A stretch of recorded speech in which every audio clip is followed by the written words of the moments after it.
इसमें केवल ऐसा नहीं है, ग्रामीण क्षेत्र के लोग, बड़े बड़े लोग, पढ़े लिखे लोग भी, चाहे वो प्रेस के हों, आपने सुना होगा न्यूज़ में कभी कभी कोई आईएएस, कोई आईपीएस, कोई आर्मी का ऑफिसर, वो लोग भी अपने पैसे गंवा देते हैं ऑनलाइन फ्रॉड में। सभी तरह के लोगों को इस तरह का फ्रॉड का सामना करना पड़ता है और वो फंस जाते हैं। मतलब आप किसी से ही पूछ लें हमारे अधिकारियों से, अपना कोई घर उनको रेंट पे डालना है, कोई ना कोई सीआईएसएफ का अधिकारी बन के उनको फ़ोन करेगा, अपना वर्दी का फोटो भेजेगा कि भाई मैं सीआईएसएफ में हूँ, मैं आर्मी में हूँ, मैं आपका घर चाहता हूँ, और फिर आपको वो नुकसान कर देगा। तो it's very important, we all need to be careful. आज मैं जो कुछ पॉइंट्स हमें साइबर जागरूकता के लिए बताना मैं बताऊँगा।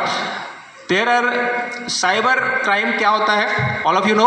अगर ऐसे क्राइम जो कंप्यूटर से या इंटरनेट को यूज़ करके करवाए जाते हैं, that is called cyber crime, right. और that internet can be in your mobile, that internet can be in your laptop, in your iPad, कोई भी ऐसी चीज़ों में आपका जहाँ भी इंटरनेट कनेक्ट होता है वहाँ पे अगर आप उसको यूज़ करके कोई क्राइम करते हैं। ये रामगढ़ जिले का ये बता रहा हूँ, ये शहर का ही है। एक आदमी जिसने एफआईआर करवाया बाद में, लगभग 3 करोड़ रुपए उसने फर्जी एक स्टॉक मार्केट के फर्जी एक ऐप पे पैसा लगा दिया और उसके पूरे पैसे का नुकसान हो गया। अब बताओ, इतना वो एक्सपीरियंस आदमी था, समझता था शेयर ट्रेडिंग क्या है, लेकिन उसको भी वो भी झांसे में आ गया। तो इस तरह के भी ऑनलाइन फ्रॉड्स होते हैं। और एसएमएस फिशिंग होती है। Fishing is a word, PHISHING। उसमें कोई अनजान व्यक्ति बन के आपको वॉइस से मैसेज करेगा, फ़ोन करेगा, या कोई आपको सीबीआई का ऑफिसर बन के फ़ोन करेगा। कई बार मेरे साथ भी हुआ है।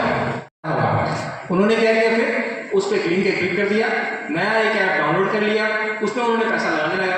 पहले जैसे पैसा लगाया 1 लाख का 1.5 लाख बन गया, ऐसे करके फायदा होता था, तो और पैसा लगाता गया और लगाता गया, लगाते लगाते उसने 3 करोड़ लगा दिया। उसका भी कोई इस्तेमाल कर सकता है। तो इसके अलावा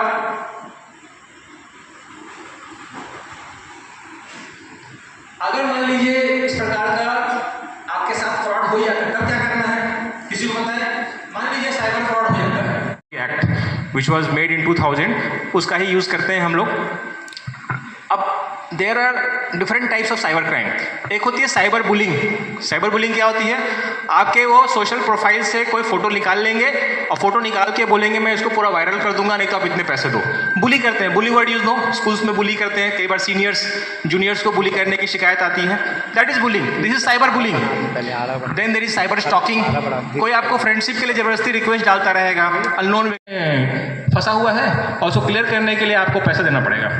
अब कई बार आपने लिया भी नहीं रहता है, लेकिन 100 में से मान लीजिए 2 आदमी ने भी कोई पार्सल कहीं से मंगवाया होगा, उसको लगता है सही में फंसा होगा, फिर वो पैसे दे देता है, फिर वो नुकसान हो जाता है उसका। तो ये जो है ये फिशिंग कहलाता है। देन देयर इज लाइक एक बहुत ही कॉमन है, दैट इज कॉल्ड सेक्सटॉर्शन। उसमें क्या होता है, आपको अननोन नंबर से आपको वीडियो कॉल आता है, और जब वीडियो कॉल आता है फिर उसके बाद उसमें वो फिर आपसे वो पैसे मांगेंगे। तो ये सेक्सटॉर्शन आजकल बहुत ही कॉमन हो गया है और लोग उसमें फंस जाते हैं। इसलिए बोलते हैं अननोन वीडियो कॉल एक्सेप्ट नहीं करनी चाहिए। नाउ आप लोगों को क्या क्या सावधानी बरतनी चाहिए। सबसे पहले तो आपका जो अपना पर्सनल डिटेल्स है, अब पर्सनल डिटेल्स हम बोलते हैं कि आप शेयर नहीं करो, लेकिन कहीं ना कहीं अपना मोबाइल नंबर देते ही हैं। आप तो छोटे बड़े होंगे, आपका मोबाइल नंबर कहीं ना कहीं देना ही पड़ेगा। मोबाइल नंबर देते हैं, अपना पर्सनल डिटेल्स देते हैं, कई बार अपना उस नंबर पे फोन करते हैं, फिर वो बोलेगा कि ठीक है आप यहाँ आएंगे, आपको एक OTP भेज रहे हैं, OTP बताइए। OTP जैसे आपने बताया फ्रॉड हो गया। तो आप देखिए इस प्रकार से भी कस्टमर केयर नंबर भी फर्जी होते हैं, जिसके माध्यम से भी साइबर क्राइम होता है। तो आपको इसीलिए ऑथेंटिक वेबसाइट पे जाना जरूरी है। अगर आपको LG का फ्रिज का कस्टमर केयर का नंबर चाहिए तो आप उसके ऑथेंटिक वेबसाइट पर जाके ही नंबर लीजिए या आपके लोकल डीलर से बात कीजिए। इसलिए बहुत ज़्यादा नहीं करेगा, वो सब सेटिंग्स को आपको ऑन करके रखना चाहिए। पासवर्ड, कई बार पासवर्ड हम अपने नाम में 1 2 3 वगैरह जोड़ के रख लेते हैं, बहुत ही आसान पासवर्ड रख लेते हैं जो कोई भी क्रैक कर सकता है। बहुत जरूरी है कि आपको पासवर्ड स्ट्रॉन्ग रखना चाहिए, जो कोई उसको पहचान नहीं पाए, समझ नहीं पाए। लेकिन वो पासवर्ड ऐसा नहीं चाहिए कि हमको भी याद रहे।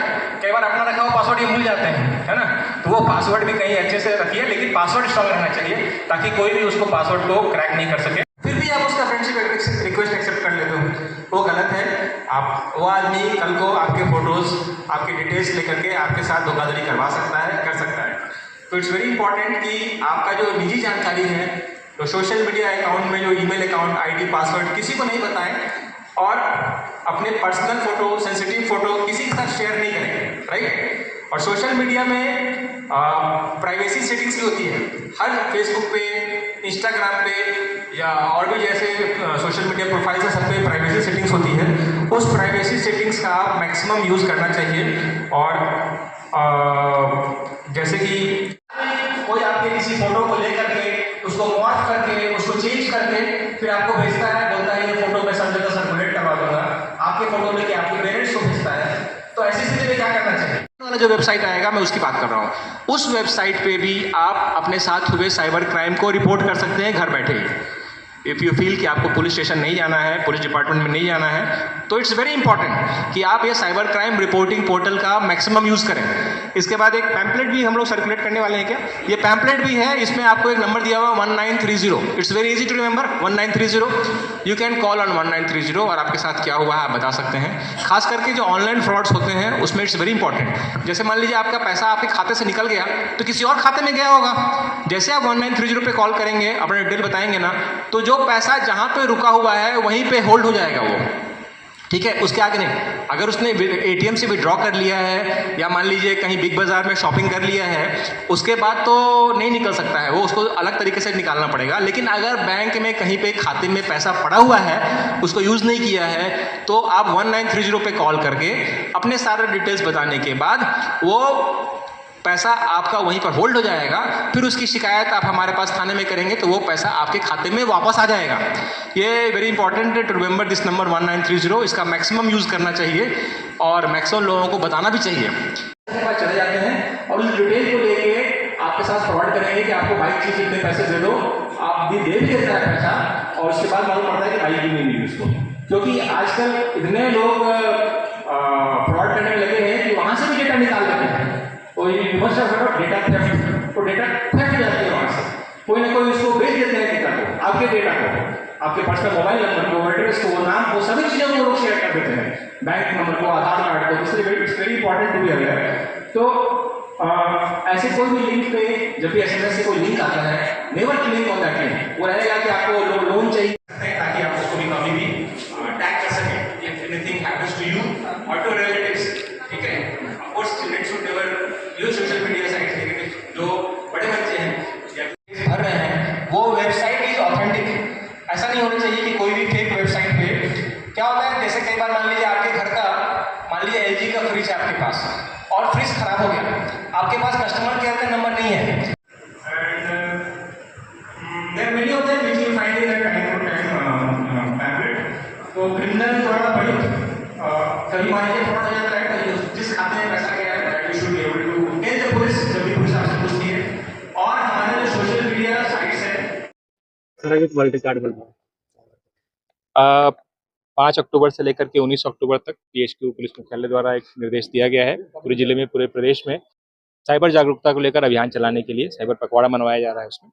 और उसी कड़ी में आज हम यहाँ पे वेस्टियन स्कूल, इंग्लिश और हिंदी मीडियम दोनों स्कूल के बच्चे यहाँ पर ऑडिटोरियम उपस्थित थे और प्रिंसिपल साहब के सहयोग से और पुलिस डिपार्टमेंट के सहयोग से हमने एक अच्छा कार्यक्रम यहाँ पे रखा है, जिसमें कि जो बच्चे हैं बेसिकली 9th ऑनवर्ड्स और जो टीचर्स हैं, स्टाफ मेंबर्स हैं, सभी के सामने हम लोगों ने जो विभिन्न प्रकार के जो साइबर क्राइम्स होते हैं उसके विषय में बताया और साथ में उनसे बचाव किस प्रकार से किया जाए इसके संबंध में ही बताया है।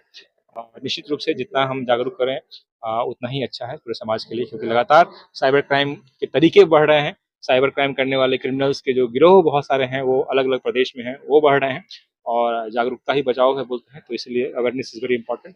उसी को लेकर हमने कार्यक्रम किया है और अगर इसी कड़ी में अगर हमारा ये कुछ रिकॉर्ड बन जाता है तो वो और अच्छी बात होगी राजनांदगांव पुलिस के लिए। तो मैं इस कार्यक्रम के लिए राजनांदगांव पुलिस को बहुत बहुत ही बधाई देता हूँ।